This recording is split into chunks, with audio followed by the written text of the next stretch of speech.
Soit vous concluez un accord, soit nous vous laissons tomber. Vous n'avez pas les cartes en main. Cette phrase du président américain à son homologue ukrainien le 28 février à Washington résume à elle seule la vision et la stratégie américaine pour conclure la question ukrainienne.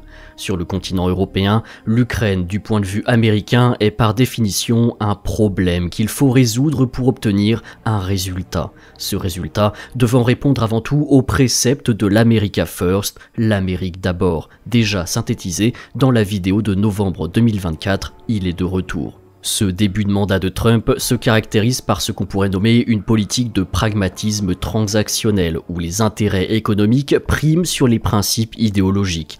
Une politique qui est une réponse au contexte géopolitique dans lequel les États-Unis sont en compétition directe avec la Chine, mais aussi une promesse électorale de tout faire pour préserver les intérêts américains dans un monde multipolaire de plus en plus compétitif où le maintien de la Pax Americana n'apparaît plus comme un modèle viable et surtout soutenable. Les États-Unis sont dans une période de transition qui déterminera leur place sur l'échiquier international et ils ne sont pas là pour faire de cadeaux. Adieu les grands principes multilatéraux qui, selon l'administration Trump, plaçaient les États-Unis en position de faiblesse. Bienvenue à l'unilatéralisme comme levier dans le rapport de force. Le cas échéant, c'est le bilatéralisme qui déterminera les relations directes entre deux États sans passer par des institutions ou des alliances multilatérales. Nous l'avons vu lors des récents échanges avec Israël, l'Inde, mais aussi la Russie.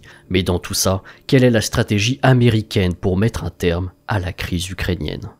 La Troisième Guerre mondiale, c'est quand même mieux en jeu vidéo. Alors pourquoi ne pas se détendre un peu sur Conflict of Nations ? Conflict of Nations, c'est un jeu de grande stratégie multijoueur en temps réel qui est accessible gratuitement sur PC et smartphone. Conflict of Nations vous permet de diriger une nation parmi plus de 100 pays dans des parties épiques pouvant durer plusieurs jours avec jusqu'à 128 joueurs. Déployez vos forces terrestres, aériennes et navales, développez vos technologies parmi des centaines d'options et bâtissez votre empire. Forgez des alliances ou déclarez la guerre dans un jeu qui vous propose une liberté stratégique totale. Ce qu'on apprécie avec Conflict of Nations, c'est sa profondeur de jeu et sa rejouabilité infinie qui vous garantit des heures d'affrontement et d'apprentissage avec les joueurs. Conflict of Nations est disponible sur PC ou smartphone. Pour commencer le jeu et obtenir 13 000 gold ainsi qu'un mois de contenu premium, cliquez sur le lien en description. L'offre ne sera valable que pendant 30 jours, ne tardez pas. Trump perçoit les interactions internationales comme des négociations où chaque partie doit gagner quelque chose, ce quelque chose étant déterminé par les cartes possédées par les différents partis. Le président Zelensky a d'ailleurs été le premier à initialement proposer l'idée que les États-Unis utilisent les minéraux critiques ukrainiens dans le cadre de son plan de victoire avant les élections américaines. Il n'y a donc rien d'étonnant à ce que dans les pourparlers sur l'Ukraine en 2025, Trump ait poussé vers un accord avec la Russie incluant un accès américain aux minerais ukrainiens présenté comme un deal à 1000 milliards de dollars en échange d'une paix rapide et d'une réduction des engagements militaires. L'Ukraine possède en effet environ 5% des réserves mondiales de minerais critiques, qui ne sont pas à confondre avec des terres rares, mais beaucoup sont inexploités ou situés dans des zones occupées par la Russie, comme les oblasts de Donetsk ou Louhansk, ce qui complique leur accès. Une étude d'Euractiv de février 2025 indique, elle, que plus de 50% des ressources minérales sont sous contrôle de la Russie, tandis que le ministre ukrainien de l'économie évoque que 70% des ressources minérales ukrainiennes sont en territoire occupé par la Russie, pour une valeur estimée à 350 milliards de dollars. Nous sommes loin pour le moment du deal à 1000 milliards de dollars vanté par Donald Trump. L'exploitation de ces ressources nécessitera de nouvelles explorations géologiques, une dépollution des zones de guerre et la construction ou reconstruction des sites. Des investissements colossaux que ne pourrait pas assumer seule l'Ukraine qui devrait s'ouvrir aux investisseurs internationaux et notamment américains. Pour Trump, ce deal est davantage à voir comme un compromis pragmatique afin de transformer un conflit géopolitique en opportunité économique. Il offre à l'Ukraine un soutien économique sur le long terme et aux États-Unis un accès stratégique à des ressources clés. Le but est ensuite de cimenter leurs relations autour de ce deal minéral qui ne fonctionnerait bien entendu qu'en cas de paix.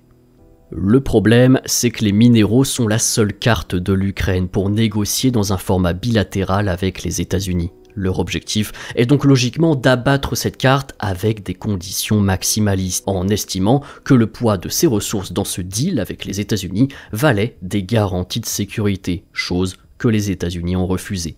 C'est ce à quoi fait référence le président américain quand il déclare que son homologue ukrainien n'a pas les cartes en main. La réelle valeur de ce traité n'était pas tant la valeur estimée des minéraux ukrainiens, qui ne sont de toute façon pas exploités en majorité, mais plutôt la valeur des futurs investissements financiers des États-Unis en Ukraine. Pour revenir à cette logique de gagner quelque chose du point de vue de Trump, les États-Unis gagnaient l'accès aux minéraux stratégiques. L'Ukraine gagnait des investissements essentiels pour l'après-guerre. États-Unis et Ukraine scellaient ici un partenariat concret à partir duquel les États-Unis auraient ensuite soutenu une résolution de la guerre avec la Russie qui aurait été l'étape suivante et l'objet d'un autre deal avec d'autres cartes entre les États-Unis et la Russie. Car là où Clinton, Bush ou encore Obama pouvaient justifier leurs interventions par des principes universalistes comme la démocratie ou la lutte contre le terrorisme, la Global War on Terror, Trump privilégie des résultats tangibles et immédiats. Sa volonté de normaliser les relations avec la Russie, malgré les critiques, illustre bien cette rupture. Il ne s'agit pas d'une croisade morale contre son homologue russe, mais d'une recherche de stabilité régionale qui serve les intérêts américains, notamment économiques, d'où les minéraux ukrainiens. Ainsi sont les priorités de l'administration Trump. Le monde ne se constitue plus autour de traités intemporels et immatériels sécurisés par l'hyperpuissance américaine, mais d'opportunités tangibles qui peuvent justifier un soutien américain direct, comme dans le cas d'investissements financiers, ou indirect, en misant sur la probabilité que la Russie n'attaquera pas des actifs américains. America First n'est pas une idéologie au sens classique du terme, mais vise tout simplement à prioriser les intérêts économiques et sécuritaires immédiats des États-Unis dans un monde où la compétition est plus impitoyable que jamais. Libre ensuite aux autres puissances d'accepter ou refuser le deal en fonction de leur rapport de force et leur capacité à négocier. L'exclusion de l'Union européenne des négociations clés, comme l'a souligné Keith Kellogg à Munich en février 2025, est un signal fort. Elle reflète la vision de Trump selon laquelle les États-Unis doivent dicter les termes des grands accords géopolitiques sans s'encombrer de partenaires qu'ils jugent trop lents ou indécis. En reléguant l'Europe à un rôle de bailleur de fonds et de soutien logistique, tout en lui refusant une place à la table des négociations, Trump maximise son contrôle sur le processus tout en minimisant les engagements directs des États-Unis. Une approche qui rappelle ici son pragmatisme transactionnel. L'Union européenne paye, mais l'Ukraine, c'est Washington qui récolte les bénéfices stratégiques comme l'accès aux ressources ukrainiennes ou une détente avec la Russie. Le contournement de l'OTAN et de l'ONU renforce cette idée d'un unilatéralisme offensif. En réduisant l'OTAN à un rôle subalterne et en ignorant les appels de l'ONU à inclure l'Ukraine, Trump s'affranchit des cadres institutionnels qui pourraient diluer son influence. Cela n'est d'ailleurs pas un hasard, mais s'inscrit dans 3 objectifs. Tout d'abord, réduire l'engagement américain en Europe pour libérer des ressources pour des priorités comme le Pacifique face à la Chine ou des enjeux domestiques comme l'économie interne ou la lutte contre le trafic de drogue. Cela répond à son slogan America First où chaque dollar dépensé doit servir directement les intérêts américains. Enfin, forcer l'autonomie européenne tout en maintenant une dépendance stratégique. En poussant l'Europe à financer l'Ukraine et à renforcer ses capacités militaires, Trump l'a contraint à se débrouiller, mais sans lui laisser les rênes stratégiques. Cela garantit que l'Union européenne reste alignée sur les priorités américaines et enfin, affaiblir l'unité transatlantique. En fracturant l'Union européenne et en négociant de manière bilatérale avec ses membres, Trump exploite les divisions internes pour imposer des deals avantageux pour Washington tout en facilitant un accord avec la Russie sans interférence européenne. En bref, les États-Unis redéfinissent leur rôle en Europe comme un partenaire dominant mais distant. L'objectif étant de maximiser leur influence globale et leur économie tout en minimisant leurs engagements, je vous renvoie à nos précédentes vidéos. Et l'Union européenne est aujourd'hui divisée. Les pays comme la Hongrie, la Slovaquie, l'Italie, voire même le Royaume-Uni ou la Pologne, qui dépendent de la présence militaire américaine ou ont des intérêts nationaux spécifiques, sont plus enclins à céder aux pressions ou s'aligner sur Trump. A l'inverse, la France et l'Allemagne apparaissent comme plus attachées à une vision d'autonomie stratégique européenne, tandis que les pays baltes et nordiques insistent sur des garanties de sécurité que Trump ne veut pas offrir et que les initiatives européennes auront bien du mal à concrétiser à court terme. L'annonce de droits de douane à 25% contre l'Union européenne est un levier économique classique dans l'arsenal trumpien qui vient enfoncer le clou. On en revient au levier de l'unilatéralisme comme une arme de négociation pour forcer les puissances à entamer des négociations bilatérales et s'aligner, in fine, sur les intérêts américains. L'Europe dispose de certaines cartes, mais leur efficacité dépend de sa capacité à les jouer de manière coordonnée, ce qui reste son point faible. Depuis janvier 2025, les États-Unis intensifient leurs démarches pour mettre fin au conflit ukrainien, conformément à l'engagement électoral de Trump de stopper la guerre. En février, des négociations bilatérales à Riyad ont réuni le secrétaire d'État Marco Rubio et le ministre russe des Affaires étrangères Sergei Lavrov, ravivant le dialogue entre Washington et Moscou. Ces discussions visent, selon les rapports, un cessez-le-feu, la neutralité de l'Ukraine hors OTAN et la reconnaissance implicite des revendications russes sur la Crimée et les territoires annexés. Au-delà des enjeux ukrainiens ou européens, cette manœuvre s'inscrit dans une rivalité plus large entre grandes puissances où les États-Unis cherchent à préserver leur rang mondial face à la Chine. Trump vise à affaiblir l'alliance sino-russe dans une stratégie rappelant un coup de Kissinger inversé, à l'image du rapprochement sino-américain des années 70 contre l'URSS. La Chine demeure la priorité stratégique de Washington. L'Ukraine, dans ce contexte, devient une carte pour Trump dans un vaste jeu de marchandage avec la Russie. Une approche que les visites de Macron et Starmer à Washington en février n'ont pas réussi à détourner. L'Ukraine, toutefois, perçoit cette dynamique et refuse de se plier sans condition. Le 28 février 2025, une rencontre tendue à la Maison-Blanche a marqué un tournant avec une altercation entre Trump, Vance et Zelensky, suivi du refus de ce dernier de signer un accord sur les minerais sans garantie de sécurité ferme. Pour Zelensky, accepter la neutralité sans protection pourrait saper sa légitimité auprès d'un peuple en guerre depuis 3 ans. Cette rupture a révélé un virage radical dans la politique américaine, rappelant que les États-Unis fournissent 30% des armes à l'Ukraine. Washington, en réponse, a évoqué un possible changement de dirigeant en Ukraine et suspendu temporairement son aide militaire. Une double stratégie visant à faire porter le fardeau à l'Europe tout en pressant l'Ukraine à accepter les termes proposés, avec ou sans Zelensky.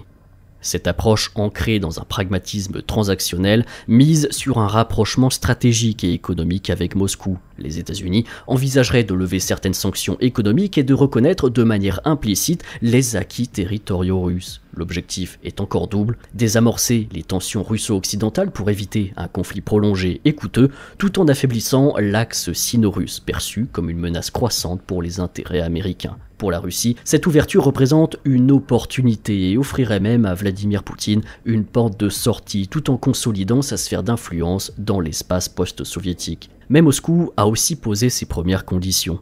Des garanties écrites contre toute nouvelle expansion de l'OTAN vers l'Est, ainsi que des incitations économiques claires. Les discussions menées à Riyad ont par exemple évoqué un retour des grandes compagnies pétrolières américaines sur le marché russe. Une perspective alléchante pour une économie à la recherche d'investissements internationaux et qui subit les sanctions depuis plusieurs années. Malgré tout, les attentes divergent. Trump privilégie des résultats rapides et visibles pour son bilan politique, tandis que Poutine recherche un compromis durable ancré dans une vision régionale à long terme. Mais la paix est encore loin. Du côté ukrainien, le président Zelensky pourrait être tenté d'accepter une neutralité imposée et adossée à des investissements massifs américains pour reconstruire un pays ravagé par 3 années de guerre.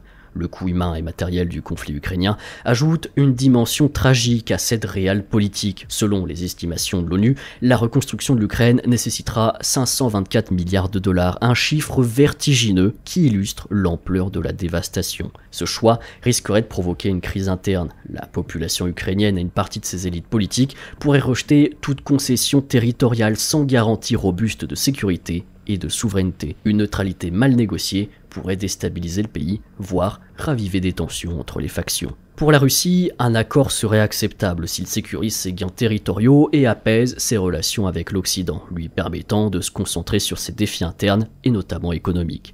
Mais sans une résolution des tensions profondes, notamment l'élargissement de l'OTAN ou les ambitions européennes de pays comme la Moldavie et la Géorgie, cette détente resterait précaire. Par ailleurs, un affaiblissement du partenariat avec la Chine, bien que stratégique pour Donald Trump, n'est pas garanti. Moscou ne sacrifiera pas facilement une alliance qui lui procure un contrepoids face à l'Occident depuis des années, sauf si les bénéfices économiques et diplomatiques sont colossaux. Une Russie consolidée mais insatisfaite, une Ukraine affaiblie et instable, une Europe désorientée pourraient être les fruits amers de ces accords de paix. Ce sont les principaux risques que devra éviter la diplomatie américaine si elle souhaite vraiment la fin des tensions en Europe de l'Est. Pendant ce temps, la Chine, cible ultime de cette manœuvre, pourrait adapter sa propre stratégie renforçant l'incertitude mondiale. Dans ce jeu d'échecs géopolitiques, le cas de l'Ukraine doit sonner comme un avertissement pour le monde entier, car le monde multipolaire qui se dessine laissera toujours moins de place à des idéaux et marginalisera bon nombre de puissances à l'avenir, qui, après avoir bradé leur souveraineté par le passé, veulent aujourd'hui la retrouver. J'espère vous avoir offert ici une bonne synthèse de la vision stratégique américaine vis-à-vis du conflit ukrainien. C'est un sujet d'actualité sensible qui évolue de jour en jour et il n'est pas impossible qu'au moment de la diffusion de cette vidéo, il y ait du nouveau, par exemple sur le deal des minéraux. C'est pourquoi j'ai surtout insisté sur l'aspect macro en me concentrant sur les États-Unis et la grande géopolitique américaine. J'attends vos retours en commentaire avec impatience. Merci encore aux sponsors de cette émission, Conflict of Nations, disponible sur PC ou smartphone. Si vous commencez le jeu, vous pouvez obtenir 13 000 gold ainsi qu'un mois de compte premium via le lien en description. L'offre ne sera valable que pendant 30 jours. Je rappelle les gestes simples pour soutenir la chaîne: aimer, commenter, partager pour briller en société, et pour ceux qui veulent nous soutenir financièrement, car tenir une chaîne comme ça demande du temps et des frais, vous pouvez devenir membre sur YouTube contre des petits bonus comme votre pseudo qui apparaît à la fin de l'émission, ou vous procurer la revue numérique Terra Bellum. Tous les liens sont en description. Merci à tous pour votre fidélité, merci aux membres YouTube qui nous soutiennent, et à la prochaine.